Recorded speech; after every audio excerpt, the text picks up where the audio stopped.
Lewis, keep up the good work. Let me talk now quickly to psychologist Dr. Bernard Horsford, who wants to talk about the kind of collective trauma, if you like, when it comes to scrolling through your media and seeing the kind of horror that we saw with the killing of George Floyd. Hello to you, Doctor. Good morning.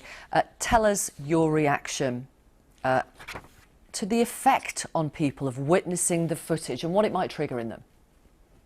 Well, there can be no doubt whatsoever that witnessing these types of events causes trauma, causes psychological trauma. There, interestingly, has been a statement that's been put out by the American Psychiatric Association to that effect. The American Psychological Association's president has said this is a racism pandemic.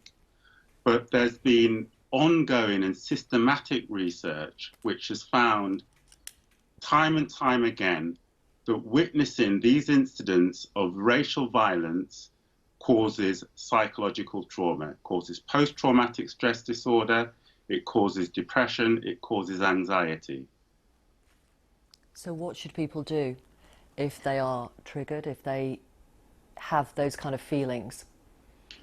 I think there's two parts. There's one part which is about what the individual can do, and certainly the individual should go and seek professional help, ideally from a psychologist or from a therapist who has a deep understanding of the types of experiences that Black and minority ethnic communities face.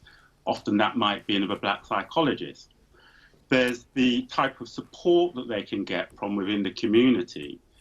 If the person has witnessed trauma from somebody who is near and close to them, then there's certainly an argument that they should also seek legal advice, because it may well be that they have a personal injury claim if they've suffered, a psychological condition as a result of seeing somebody who's close to them brutalized or victimized by the police.